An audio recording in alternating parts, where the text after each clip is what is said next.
As in every catastrophic event, whether man-made or nature, we face the same problem. It is a recurring one. First is the problem of human beings being kept from a distance or removed from the danger zone and to provide for the services. Ito yung isa sa mga mahirap na trabaho ng gobyerno. How to handle human beings in case of a crisis. So there is a short term, as from what I have experienced so far, and the long term. Yung short term is food and an increased surveillance of contamination. Usually, if there is a congregation there near each other, infection can break away in a matter of days. Contamination ng lahat. So it is always demanded of the situation that we safeguard health. So we have to provide temporary shelters. Itong karamihan tents, and they are exposed to the ravages of nature.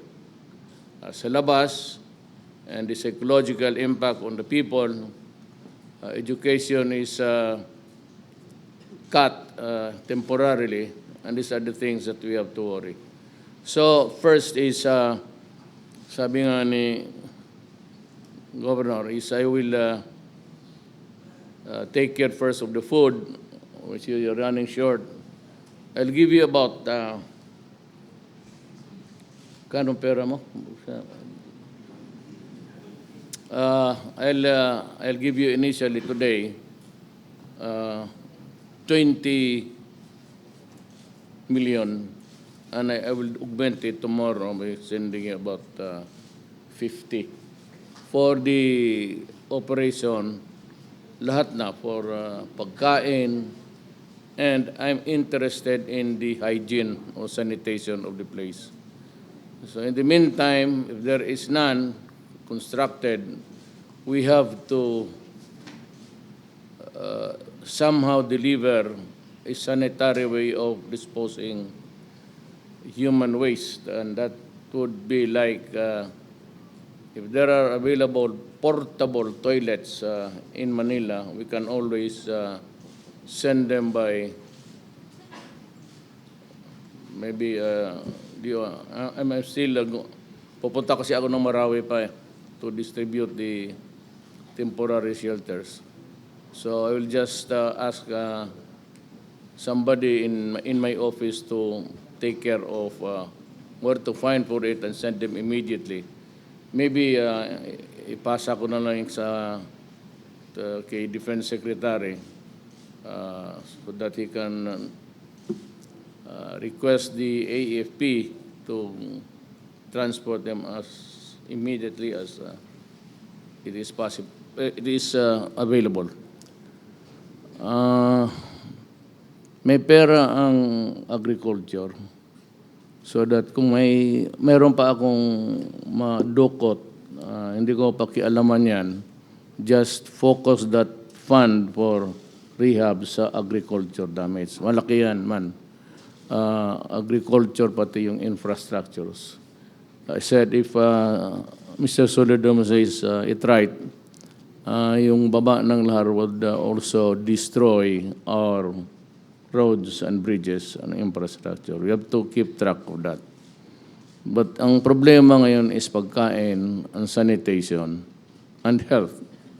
So I suppose that from the presentation that was given, medyo okay naman siguro. If there's a shortfall or something, so let me know so that I can bring the matter to my office so that somebody can move.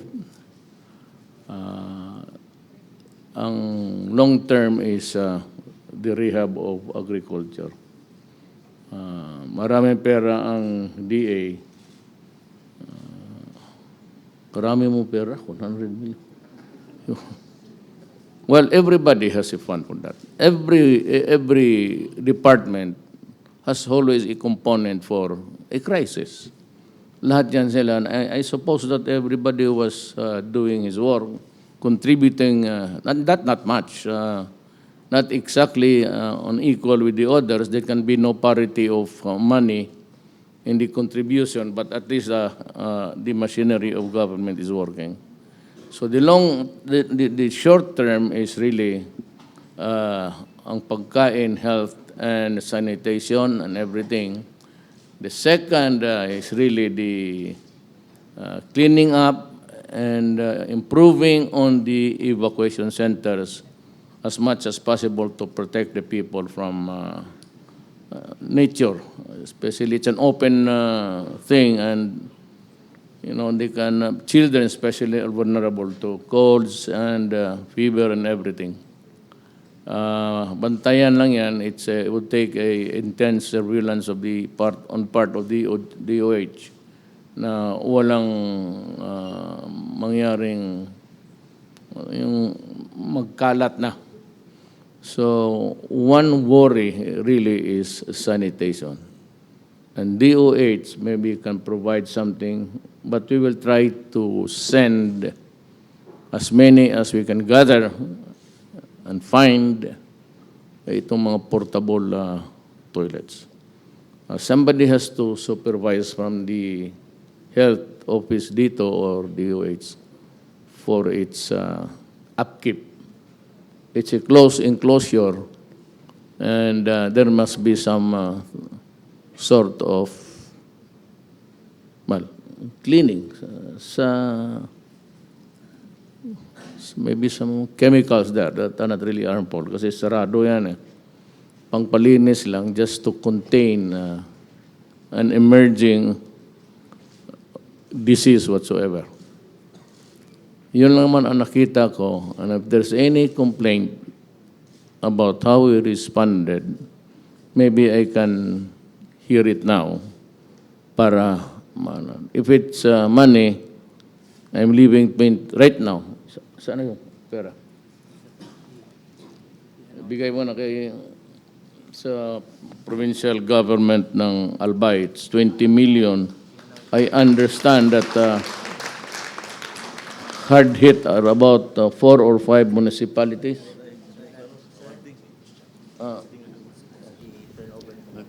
Wag na, laki na, ito na. Do not do it in my time. Nakukurnihan ako niyan. Ay mo ba na, ibigay mo.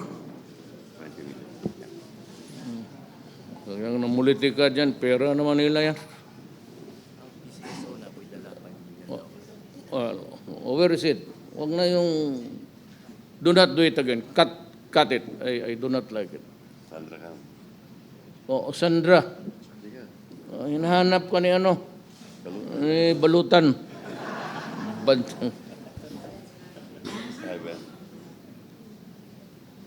This is for coming from? CSO. Okay. Salamat ha. Right. So you have 25 initially. Spend it the way you want, but for the people. Wala akong ano dyan. Pagkain, sanitation, I said, is very important. We will remedy the situation. Yan talaga ang problema, even in Marawi. And for the years that I've been with the local government, it's almost the same. Fire, flood, ganon. Bantayan lang ninyo yung sakit, pati it's aggravated by a poorly attended to sanitation or hygiene. So, ang pinaka dyan is important is DOH, including lahat naman siguro. This money of Secretary Piñol is offering, he has 100 million kung gusto. But if there's an immediate and urgent need to spend for agricultural aspects in this crisis, Secretary Piñol and ito si with the Undersecretary Puyat sa Agriculture. They are ready to give the money anytime. Quick Reaction Fund. So, mas mabuti yung it's geared towards agricultural problems muna to take care. But we will be there to rehabilitate. It's a matter of how far the destruction of lahar would cause on the soil of your province. Yun lang ang worry natin. Nothing grows.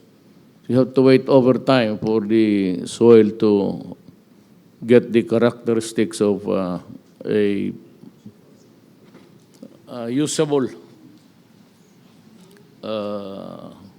for plant and for living thing.